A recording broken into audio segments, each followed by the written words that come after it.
Alors, dès le moment donné où on travaille avec une pompe, un pulvérisateur et des produits toxiques, comme ça, qui sont plus ou moins toxiques, on va s'équiper en fonction de la dangerosité du produit. Mais au minimum, on s'équipe d'une tenue de protection comme celle-là, qui fait pour tous les produits, d'une paire de bottes et d'une paire de gants solides, de manière à ce qu'ils ne se déchirent pas au premier emploi. Avec cette tenue, on met un capuchon qu'on peut fermer. Et si on est à l'extérieur, on va mettre un masque léger comme ça, qui, en fonction de certains produits, suffit. Mais par contre, dès le moment donné où on travaille, on sert comme ça dans un local confiné, il est indispensable de s'équiper d'un masque de protection plus complète, à filtre à charbon comme celui-là.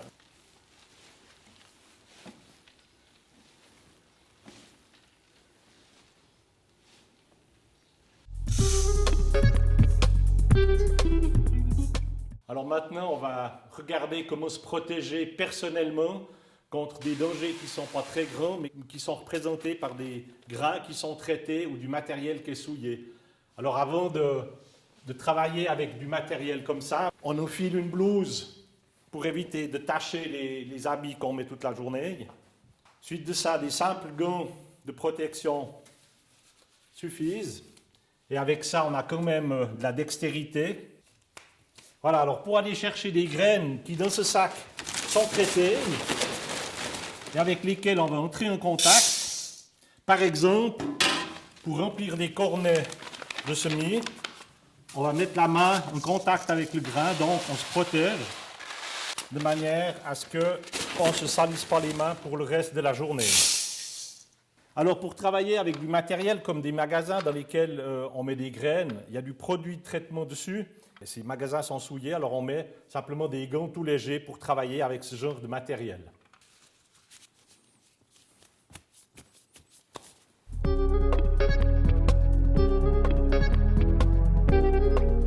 Alors là, on est pour parler de deux outils qu'on emploie fréquemment ici, un transpalette électrique, puis un transpalette normal pour déplacer des charges de différentes natures, comme cette palette qui peut représenter plusieurs centaines de kilos, ou des chargements qui sont de nature très différente.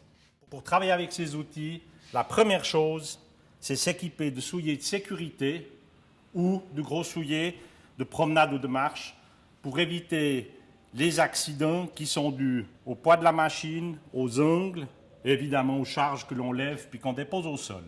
Alors là, on a un transpalette électrique qu'on appelle aussi gerbeur, qui permet d'aller chercher des charges en altitude. Pour travailler avec cet appareil, il faut une instruction de base. Pour aller chercher quelque chose en altitude, on se place devant l'objet, toujours doucement, on lève la charge, on se recule, alors on descend la palette jusqu'en bas, puis après on monte les fourches sur les roulettes pour le transport. Et on se déplace comme ça. Soit on a des charges lourdes comme on a vu avant, ou des charges qui risquent de se partager. Le danger de ces charges hautes dans les virages, c'est que le chargement tombe. Pour ça, il existe un moyen tout simple et très sûr, c'est de mettre un petit croisillon comme ça, qui va solidariser les caisses et qui empêche les caisses de se séparer. Alors là, on arrive en tirant la charge, mais pour aller sur une pente, comme ici, on fait demi-tour, de manière à être du bon côté de la charge. Parce que maintenant, on va descendre. Si la charge prend de la vitesse et qu'on n'arrive plus à la diriger, on est du bon côté de la charge, on n'est pas sur sa trajectoire.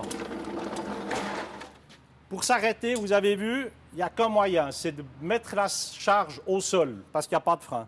Vous imaginez que s'il y a beaucoup de piles, quand on freine comme ça, ça tombe. C'est pour ça qu'il faut être en amont de la charge. Si la charge tombe, elle ne nous tombe pas dessus. Alors voilà un exemple d'une charge qui est haute et qui bouche la vue.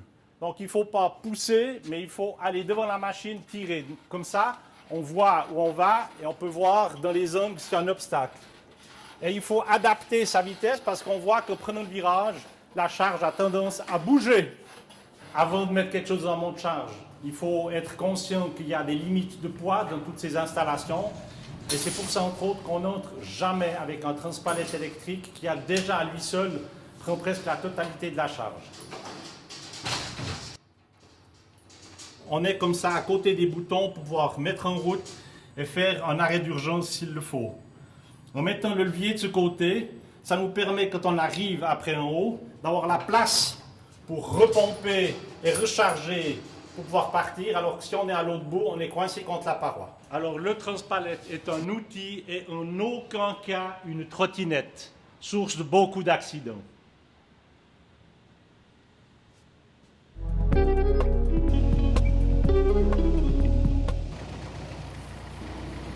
Alors voilà, on est à côté de la machine qui nous permet de faire ces récoltes. C'est pas une machine bien grande, mais il y a quand même des dangers. On se rend compte des parties en mouvement, les rabatteurs ou la barre de coupe. C'est vraiment des endroits dans lesquels il ne faut pas s'approcher. La personne qui est là-devant donc ne va pas s'approcher, sauf si moi je lui demande le chauffeur, à ce moment-là je stoppe toute la machine. L'autre danger de cette machine est à l'arrière. Le collègue qui est au sac et qui prépare les sacs pour la récolte de la parcelle d'après se retrouve des fois à l'arrière de la machine. Moi, je dois toujours, depuis mon poste de conduite, avec les rétroviseurs, pouvoir voir où il est. Donc la parcelle qui est derrière ne doit jamais aller derrière la moissonneuse-batteuse. Comme à chaque parcelle on recule, il y a un réel danger. Donc c'est vraiment cette position de rester sur le côté. Et pour la personne qui est au sac, s'il y a un problème à l'arrière de la machine, il faut qu'elle vienne me prévenir, j'arrête et que je sache qu'elle est derrière, mais ne jamais partir derrière sans avertir le chauffeur.